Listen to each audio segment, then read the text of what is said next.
Hello all, welcome to video tutorial on CAN. Today let us cover the properties of CAN. Um, so let us cover one by one. So what is prioritization of messages?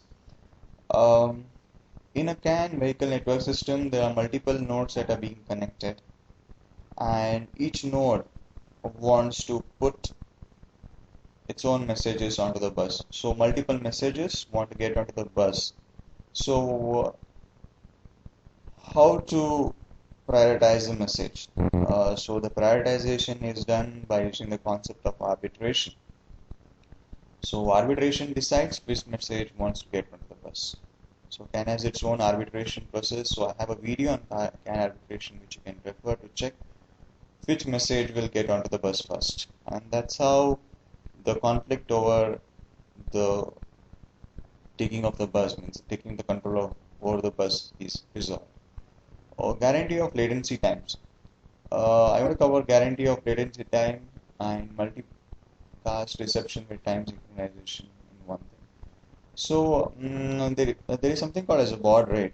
Baud rate means the bit rate at which the each bit is transmitted onto the bus. So say we have four nodes, and each node is working at its own clock speed. So node 1 is working at say 40 megahertz, node 2 at 80 megahertz, node 3 at 300 megahertz, and node 4 at 900 megahertz.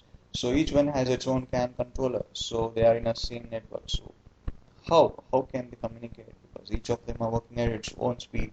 Node 4 is working at a super speed. So the synchronization is brought about by having a common baud rate.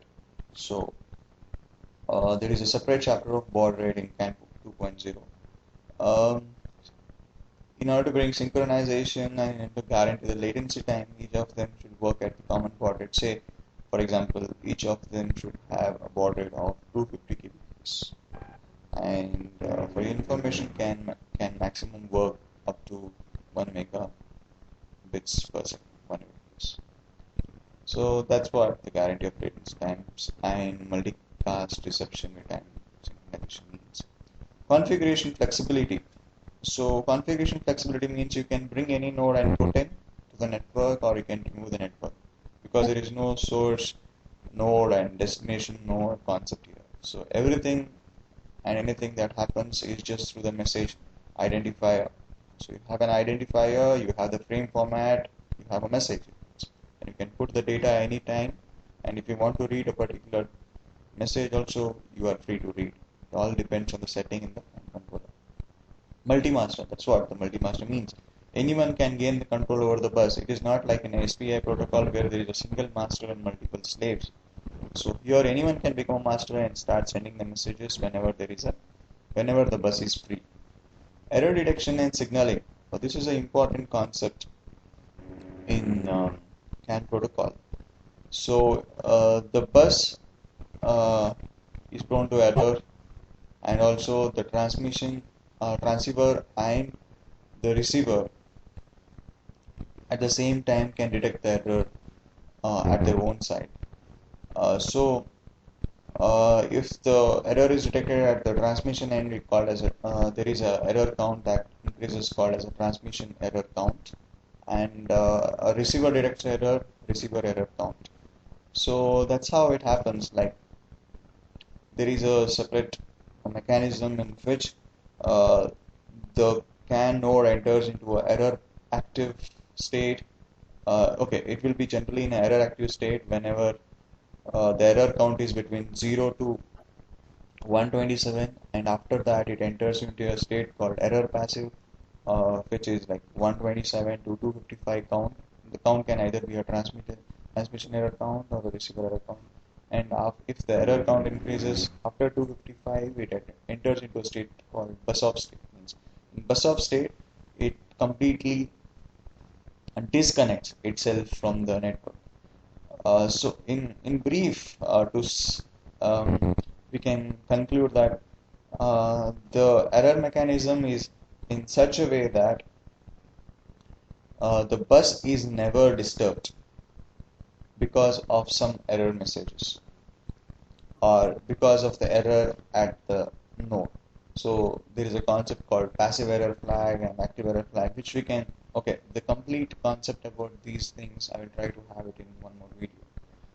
So automatic retransmission of the corrupted messages as soon as the bus is idle again. So there is a setting you get in the CAN controllers whenever you are programming. You can say automatic retransmission. Suppose if the previous transmission was incorrect, so the CAN controller uh, you can again retransmit the corrupted message. So this is very much programmable at the SOC, and you can take it or remove it. This option.